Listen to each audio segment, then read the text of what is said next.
Permit me, Excellencies, to express how profound and proud I am of the quality and scale of what we have been able to accomplish in this inaugural Africa Climate Summit. The boldness, vision, diversity, and thoroughness of the contributions made here in terms of debate, exhibitions, collaborations, and other activities have been deeply encouraging and also inspiring. During this action-focused summit, various stakeholders, including governments, the private sector, multilateral banks, and philanthropists, have made substantial commitments totaling a remarkable US $23 billion for green growth, mitigation, and adaptation efforts across Africa. Let us give them a round of applause, ladies and gentlemen. Notable highlights include a transformative partnership investing US $60 million over 2 years in expanding grid access in rural Burundi, a US $4.5 billion commitment from the UAE, represented here by my brother, to boost renewable energy, substantial contribution from the European nations, and significant investments from the private sector, entities like Mazda, PowerGen, Leapfrog, Gross Boundary, and Husk Power, emphasizing renewable energy initiatives. The signing of Kenya's green hydrogen strategy with the European Union is expected to drive and accelerate green manufacturing and create thousands of new high-value jobs in addition to attracting large private sector investments. Additionally, there has been a notable increase in adaptation financing, reflecting a deep commitment to Africa's sustainable future and energy systems, aligning with the ambitious Nairobi Declaration. Our youth have not been left behind in the robust conversation that has taken place at this summit.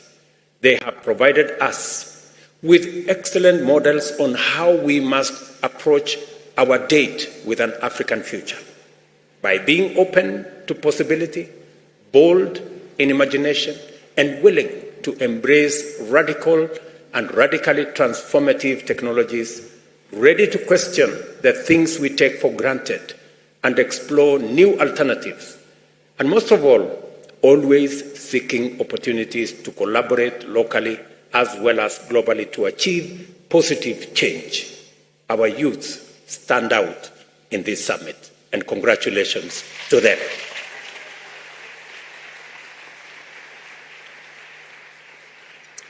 It is wonderfully appropriate that Africa is a young continent. The future does not merely belong to us. Our youth make us the future. Proceeding on the recognition that the reform of the multilateral financial architecture and the mobilization of adequate financial resources is necessary for progress in our journey into the future, we have challenged the international community to exercise a level of imagination in governance and climate action that is commensurate with the imperatives to overcome the immense existential challenges of our time. I am satisfied that we have done very well in our first Africa Climate Summit. I'm delighted that much progress has taken place here, proud that we gave yours best, and grateful for your steadfast support and commitment to our collective aspirations and unity.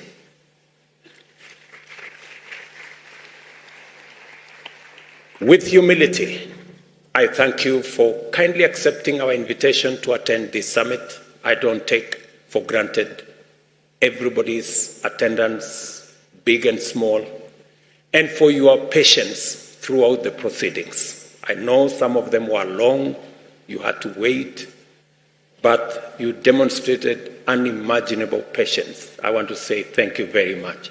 It was necessary. Your devotion to Africa's contribution to the transformation of global climate action is exemplary and admirable. I thank the Committee of African Heads of State on Climate Change for giving me the opportunity to champion this phase of our continent's journey to global leadership and in climate action and green industrialization. And I promise that I will do my very best. I also thank the African Union and the African Union Commission for their unstinting support for my leadership at the CAHOS and for this summit. Musa Faki and your team, Joseka and your team, thank you very much.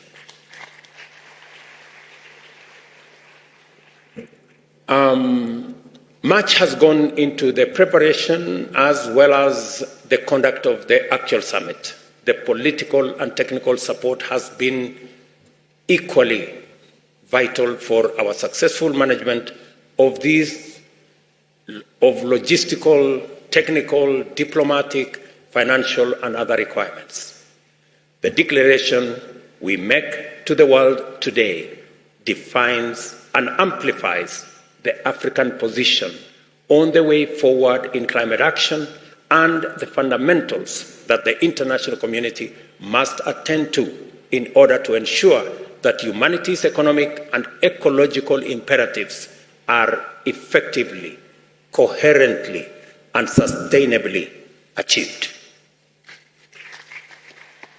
Going forward, we shall use every available opportunity in the busy multilateral calendar, from the G20 meeting, the United Nations General Assembly in a fortnight, the annual meetings of the World Bank Group and the International Monetary Fund soon thereafter, as well as the COP28 to further prosecute our agenda. After our declaration, let us go home satisfied with a job very well done, proud of our progress we have made, and eager to embark on the next phase of our transformation everywhere on our continent. I know we've come from different corners of this continent. Please go home with your head very high. You have done very well. Congratulations. May God bless you. May God bless our great continent. And may God bless humanity. Asante sana. Thank you very much. Maybe by conclusion, I gave you some lessons. Mambo? Okay, let's start. Jambo? Okay, let me do it again. When I say jambo, you say jambo. Hello, hello. Jambo? Good. When I say mambo, how are things? You say poa. You say things are cool. In fact, poa means cool. Okay, mambo? Mambo? One final lesson. How to say thank you. You say asante. You can add asante sana. Means thank you very much. Can we go? Asante? Very good. So at least you have some lessons from home. I told you this is home, right? So thank you very much. My very best wishes, and God bless you.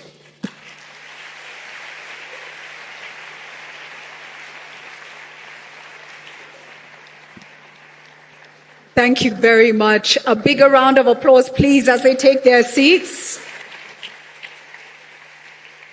An important moment for Africa.